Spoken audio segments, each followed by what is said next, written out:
배우자가 바람을 피우고 있다는 사실을 알게 됐을 때 이혼해버려야지 하겠지만 현실적으로는 선뜻 결정하기가 쉽지 않을 수 있습니다. 자녀 문제나 경제적인 이슈 고려해야 할 부분이 적지 않을 테니까요.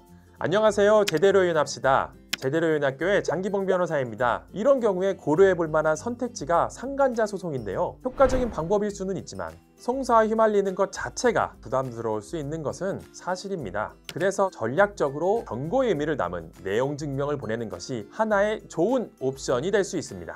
상간자에게 내용 증명 우편을 발송하면 어떤 효과가 있을 수 있는지 한번 말씀드려 보겠습니다.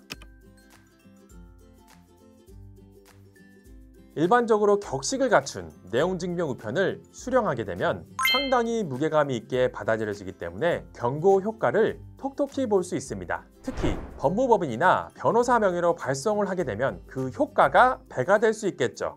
그러니 상간자에게 강력한 경고의 메시지를 전달하기 위해서 내용증명 우편을 활용할 수 있습니다. 그리고 이로 인해 상간자를 떼어내는데 상당한 효과를 줄 수 있습니다. 상간자의 직장을 알고 있는 경우라면 그 직장으로 직접 발송할 수도 있는데요. 보통 소송을 제기하더라도 소장을 상간자의 직장으로 보내는 경우는 예외적인 경우가 아닌 이상 법원이 프라이버시 문제로 잘 허용해주지 않습니다. 그렇지만 내용증명의 경우 발송지에 제한이 없기 때문에 이 점이 내용증명 발송의 장점이 될 수 있습니다. 물론 직장 동료들이 내용증명 우편의 구체적인 내용을 알 수는 없겠지만 법무법인이라 변호사로부터 의문의 내용증명 우편을 수령하는 것 자체만으로도 강한 심리적인 압박을 줄 수 있습니다.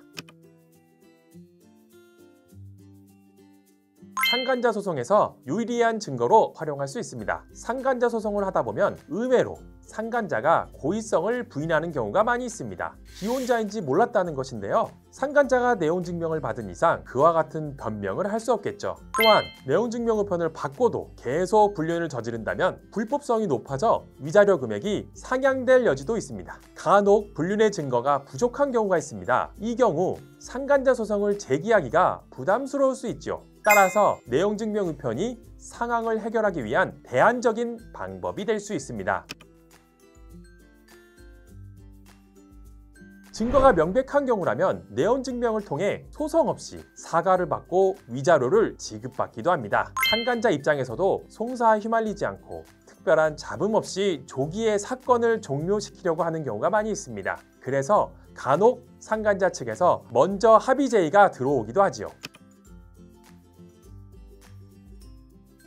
소송을 제기할 때보다 저렴한 비용으로 발송이 가능합니다. 법무법인이나 변호사에게 의뢰하더라도 보통 소를 제기할 때보다 상대적으로 적은 비용으로 선임이 가능합니다. 상간자 내용증명 우편을 발송하기 위해서는 내용증명 문서 세부를 우체국을 방문하여 접수해야 합니다. 내용증명 작성 시에는 의미 전달이 잘 될 수 있도록 명확하고 구체적인 표현이 사용되도록 해야 합니다. 가능한 객관적인 사실을 바탕으로 작성하는 것이 좋습니다. 과도한 감정 표현이나 협박성 문구는 문제가 될 소지가 있으므로 피해야 합니다. 내용증명 우편을 통해 번거로운 절차를 거치지 않고도 경제적이면서도 원하는 결과를 이끌어낼 수 있는데요. 하지만 상황에 맞는 적절한 내용의 내용증명 우편을 작성하고 상간자와 협의를 진행하는 것이 쉽지 않을 수 있으니 전문가에게 법적 조언을 꼭 구하고 진행하시기를 추천드리고 싶습니다. 15년 경력의 전문 변호사인 저에게 연락을 주셔도 됩니다. 이상으로 제대로 이혼학교의 장기봉 변호사였습니다. 감사합니다.